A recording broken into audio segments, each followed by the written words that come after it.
화병이란 말은 대한민국에만 있다. 주변에 많은 사람, 특히 엄마들이 화병에 많이 걸려 있다. 어려운 세월에 자신의 불만이 된 감정을 토해내지 못하고 속으로 삭히다가 화병이 난다. 엄마들은 산후 우울증으로부터 시작되어 그것이 치유되지 못하고 속에서 계속 썩어가기 때문이다. 고인 물은 썩기 마련이다. 사람의 가슴도 마찬가지로 밖으로 내보내는 것이 없이 쌓이기만 하니 화병이 날 수밖에 없다. 부정적이고 불만이 되고 아픈 감정들을 어떻게라도 밖으로 표현해야 한다. 글로 쓰든지 일기를 쓰든지 노래를 부르든지 운동을 하여 땀을 많이 내든지 무엇을 하더라도 캐캐 묵은 감정을 치유하여야 한다.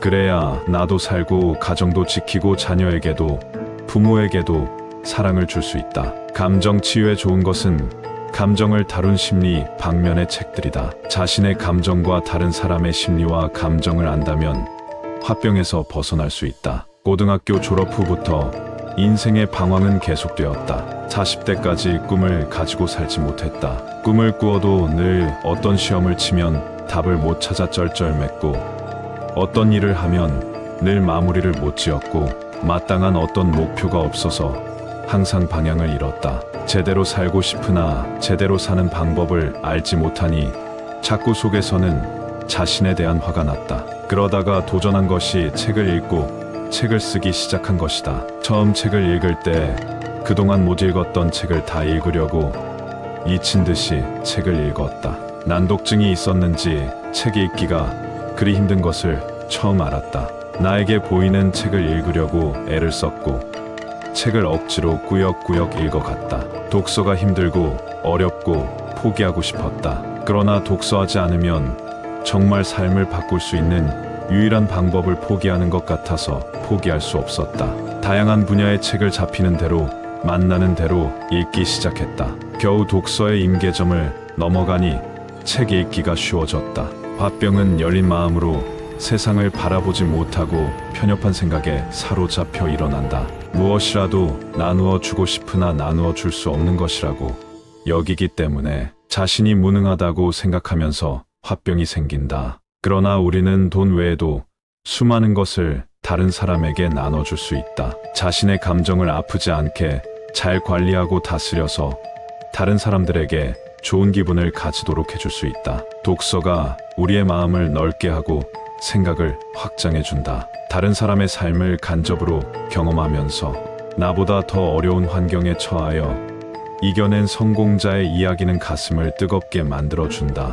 나보다 더 열악한 환경에서 성공을 이루었기에 이미 이룬 자의 경험과 노하우는 다른 사람에게 힘을 실어준다. 누구나 삶을 살아가면서 자신만의 경험과 체험이 있기 마련이다. 그런 경험을 책으로 써서 다른 사람에게 도움을 줄 수 있다. 나는 틱나탄의 화라는 책을 읽으면서 화가 왜 생기는지 어떻게 화를 다스릴지 배우게 되었다. 삶이 원하는 대로 이루어지지 않고 자존감은 점점 떨어지고 스스로에 대하여 외부 세상에 대하여 많은 화를 품고 있던 나는 독서를 하면서 점점 화를 다스리기 시작했다. 감정과 치유에 관한 책이나 영혼에 관한 책들은 나를 자신의 한계 속에서 벗어나도록 이끌었고 점점 자신의 정체성을 알아가니 자신에 대해 관망하는 태도를 보일 수 있다. 감정을 다스리니 화도 덜 난다. 독서로부터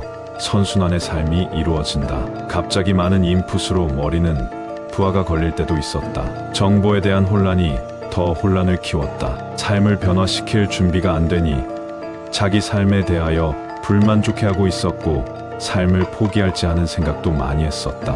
남들은 한 번밖에 없는 인생 행복하게 잘 살아야 한다고 한다. 그러나 나는 행복을 몰랐다. 당시의 삶에서 떠나고 싶었고 숨고 싶었다. 그렇다고 해서 계속 도망가서 될 것은 없었다. 죽고 싶으나 죽을 용기가 없었다. 결국 죽지 못할 바엔 살아남는 것이다. 어떻게 살아날까?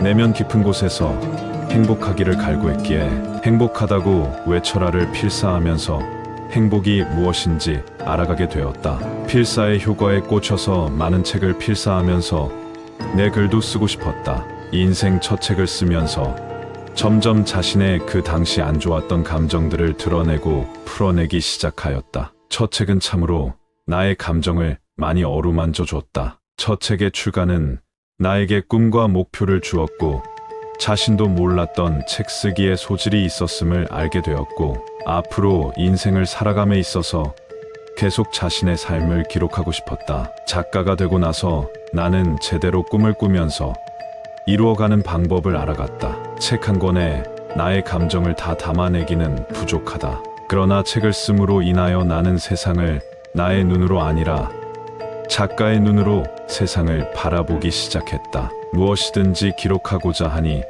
담벼락 밑에 작은 풀꽃도 눈에 보이고 혼란한 내면이 점점 선명하게 보이기 시작하였다. 내면이 점점 선명해지니 외부로 드러나는 것들도 점점 선명해지는 것이었다. 자기 삶이 점점 나아지는 방향으로 가고 있음을 깨닫고 새로운 힘을 얻는다. 독서를 하고 필사를 하고 내 글을 쓰면서 가슴 속에 맺힌 응어리들이 풀렸다. 처음에 응어리를 풀려고 할 때 여러 문제들이 한데 얽히고 설켜서 더 혼란스러웠다. 차분히 마음을 가라앉히고 매듭을 하나씩 풀다 보면 엉클어져 있던 실타래도 점점 쉽게 풀린다. 자신의 마음의 매듭을 풀기 위해 노력하여야 매듭도 풀어진다. 종교를 믿는다고 기도만 하면서 매듭을 풀어달라고 한다면 맺힌 매듭은 절대로 풀리지 않을 것이다. 실제 매듭을 푸는 행위를 할 때 매듭을 풀 수 있는 것이다. 행동하는 것이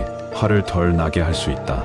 요양원의 많은 어르신들은 우울한 증상을 가지고 있다. 그들은 성격이 아주 예민하여 기저귀, 케어시 가르는 파티션이 자신의 침상과 부딪히기라도 하면 엄청 화를 낸다. 또 자신은 햇볕이 싫은데 다른 어르신들이 햇빛을 봐야 한다고 커튼 올린다고 싫어하는 사람도 있고 한 침실에 34명 함께 있는데 그 중에 인지가 있는 분은 자기 마음에 안 드는 한 가지라도 있으면 계속 화를 내면서 벌어지는 일들에 민감하게 반응한다. 자신의 고집과 아집으로 인정하기 싫지만 몸의 노화를 인정해야 하니 스스로의 화가 날 수밖에 없다. 보호자의 면회도 기간이 길어지면 자신들을 요양원에 버렸다는 절망감에 시달려 화를 내기도 한다. 이런저런 어르신들의 상태를 더 잘 파악하기 위하여 무인심리상담사 1급, 분노조절 상담사 자격증 공부를 하고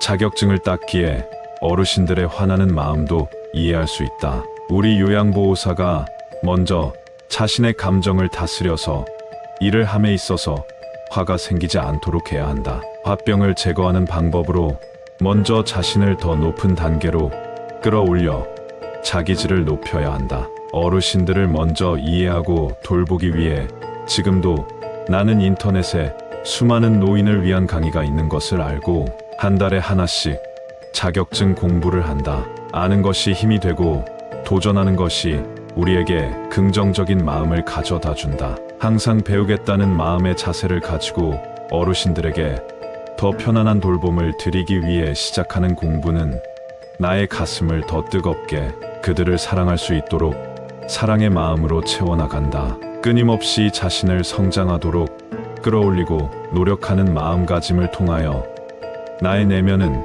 점점 더 단단해진다. 아무런 발전도 하지 않고 현실에 맞춰 사는 대로만 산다면 어르신들의 화내는 것도 온몸으로 다 받아들여야 한다. 그러다 보면 자신의 감정도 너덜너덜해지고 요양보호사 일을 잘해 나갈 수 없다. 우리의 몸과 마음을 먼저 돌보고 우리에게 화가 쌓이지 않도록 마음의 크기를 키워나가야 하며 쉽게 상처받는 유리 같은 정신력에서 강한 정신력으로 바꾸는 데는 독서만 한 좋은 것이 없다. 필사하는 독서는 인풋과 아웃풋의 결합으로 감정이 속에서 썩지 않도록 흘려보내기에 요양보호사들에게 적극 권하고 싶은 자기 감정 조절하는 좋은 한 가지 방법이다. 요양보호사가 육체적 건강과 정신적 건강을 잘 돌봐야 어르신들도 잘 돌볼 수 있는 것이다.